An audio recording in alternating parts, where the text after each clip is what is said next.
Good morning, everyone. It is a snowy Wednesday. It's inauguration day. We're going to see how that goes today, but that's not what I'm here to talk about. I want to have a candid conversation about addiction. And it is not a surprise to anybody that my family is in the throes of it. For anybody that knows my family, unfortunately, there are some persons that struggle a little bit more than others. And that's unfortunate, and it's definitely something that I would really like to help with. But here's the problem. You can't help people that don't want to be helped. And that right there, that's the biggest struggle. When I talk about addiction, I could talk about any addiction, and I know a lot about addiction because I grew up in a family of addiction. My father was, I don't know, I haven't spoken to him in several decades.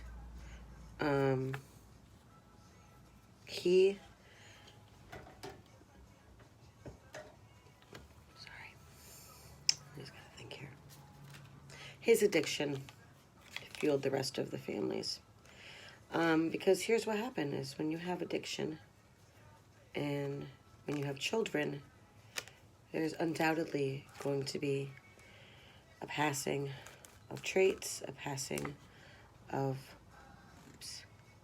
lots of things. Responsibilities, accountabilities, lacks thereof, and also coping skills or lack of coping skills. And that's huge. If you didn't know, when an addict begins to use, their brain stops. Their brain stops functioning and growing and maturing. That's truth. You can look it up.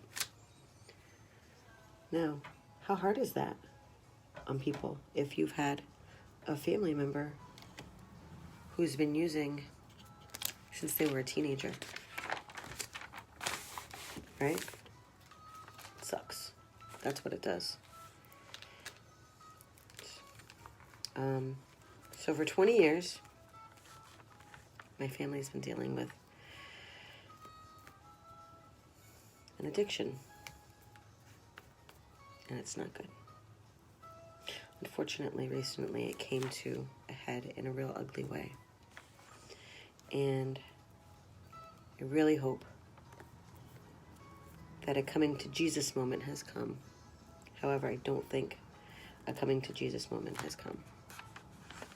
And it's hard when you have dealt with an addict for 20 years. 20 years, that's a long time. You know, it's sad because because it was a family, when we lost Tony 20 years ago, it was hard. It was heartbreaking for all of the family. But it hit us all differently. And we all coped with it differently. I went to art. Unfortunately, other people didn't. And street drugs became their way of coping. So this past weekend, I got a phone call that my brother, because we know we're talking about my brother was in the hospital. He had a heart attack. Kid's only not even 30, he'll be 39 years old in March. Let's hope he makes it,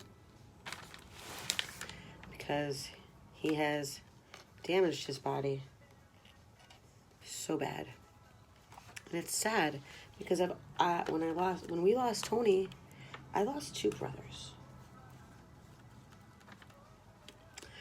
I had to bury one.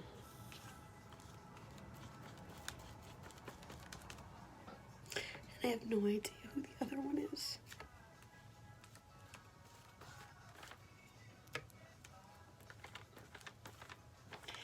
that's really sad. Because I love my brother. But addiction is real. And addiction whispers all the things in your ear that are lies.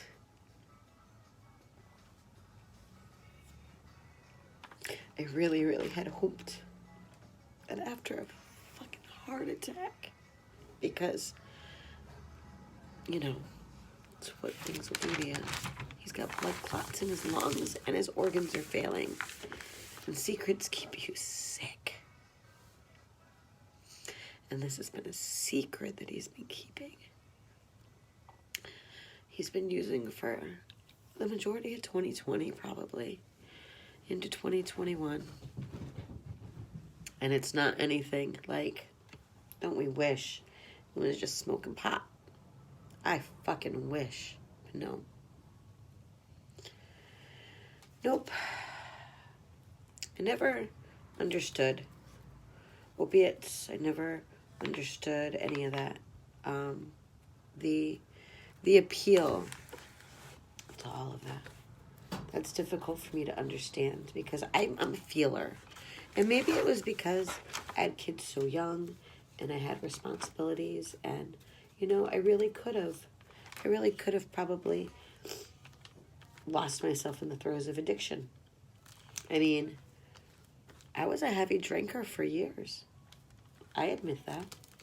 But, you know, we grow up and we got things to take care of, and I wanted my body to actually heal and function properly. I mean, to watch this, it's been tough.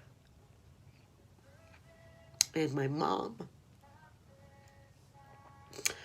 oh, I just want to give her all the strength because this is hard. She should not have to bury another kid because of fucking of an addiction. Because of, it's just rough. It really is. And I don't know what to say to my brother right now. Because he is not listening. Because he is in the throes of his addiction and he doesn't think he needs help. I really, you know, I hope I'm lying and I hope that he does actually think that he needs help. Okay? I really hope that his coming to Jesus moment has come. Because he fucking needs it. We can't make him do it, right? And that's the hardest part. That is the hardest part. Anybody having to deal with an addict.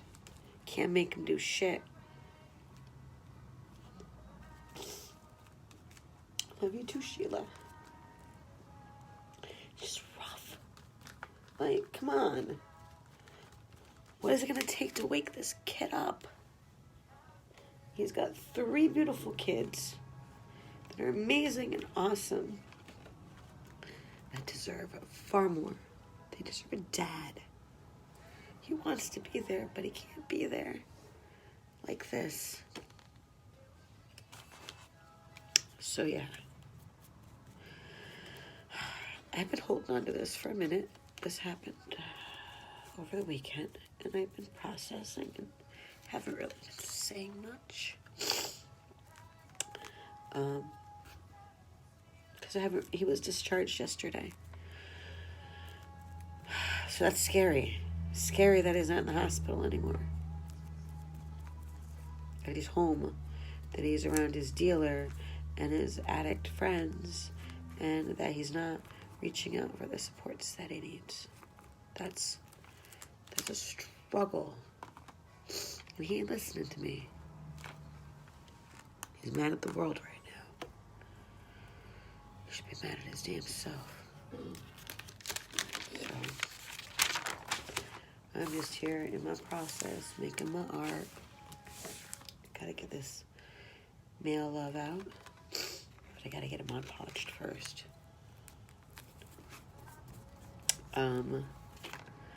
Yeah, so addiction is tough. Addiction breaks up families, kills them. So let's hope and pray that maybe this kid gets help. Because I'd like my brother back. It's been a long time. It's been a long time since I had him back. And I miss him. You know, he used to be smart and funny and make people laugh. And now he's just grumpy and disgruntled. And, you know, he's angry. Oh, he's so angry. It's because he has all that trauma to deal with, and he doesn't know how to deal with it. It just sucks. It just really sucks. Because you can't help people that don't want to be helped. Ain't that the truth, right? So here's onward to 2021 that provides healing, light, restorative attributes, and slaying the demons, because these demons suck. They really do. Addiction sucks. And even with all of my knowledge, my master's degree, all of it, I can't help my family. How defeating is that? My family won't listen. Right? Because what? Because I don't know what I'm talking about? Yeah. No, that's not it. My brother never listened to me anyway. But it still sucks. I gave him a book for Christmas to try to help him, and he said that he would read it. And he ended himself up in the hospital on Saturday. But he says it's not an overdose, right? It's not an overdose.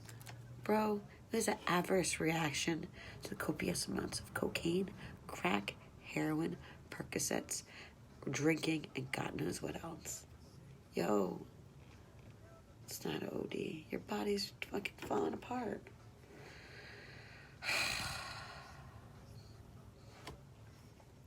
So, yep.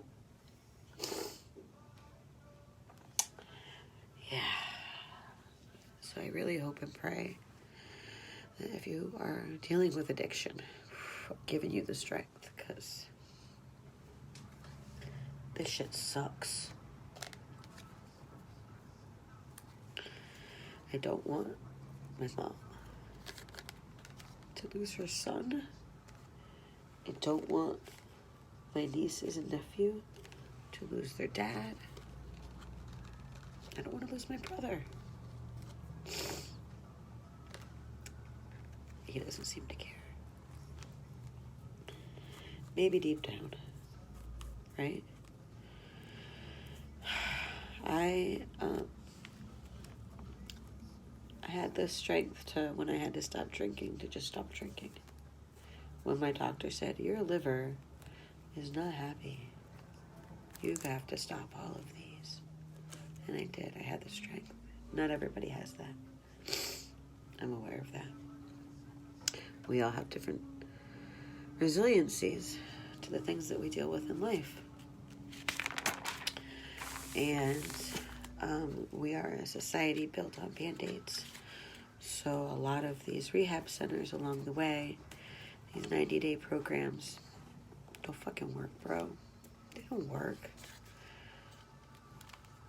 We need 6-month programs, and we need a different society, though.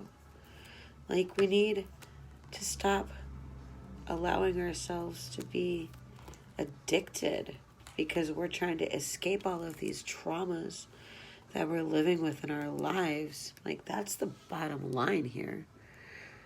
We're an addicted society. Tell me I'm wrong. I don't think you can. You know? Like, and until we have better coping strategies in place for everybody, not just for the privileged. Because one of the things I do know from working with addicts and in the system, excuse me, is that it is a privilege. It is a privilege to get help. It's a privilege to heal. The world is an addiction. You're right. We're all addicted to something, right? Choose your addiction. I'm addicted. I've chosen to be addicted to art. I've chosen to be addicted to helping people. I have chosen to be addicted to other things than things that make me numb, or things that otherwise don't allow me to live properly. Like, I've chosen. But that's not a choice that everybody gets to make, right? Not a choice that everybody gets to make. Because some people just don't have, maybe they don't have the knowledge. Maybe they don't have the skill set. Maybe they don't know, because we are a society built on trauma. All of us here born in the 70s and 80s, we had the fear of God beaten into us, didn't we?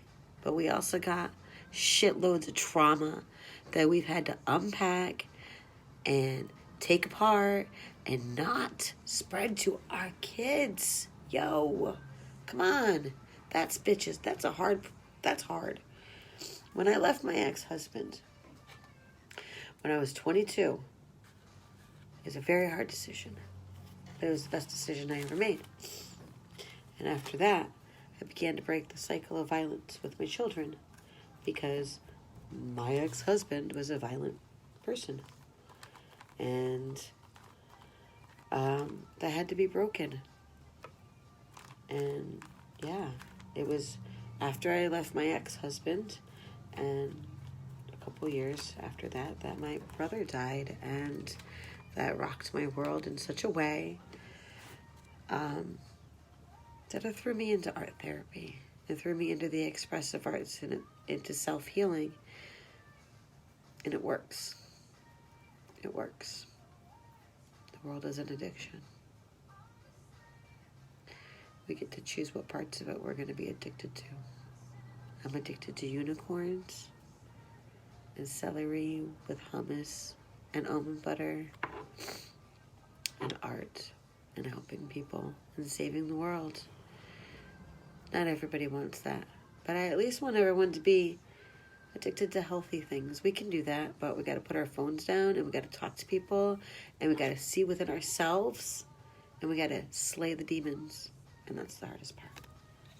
That is the absolute hardest part.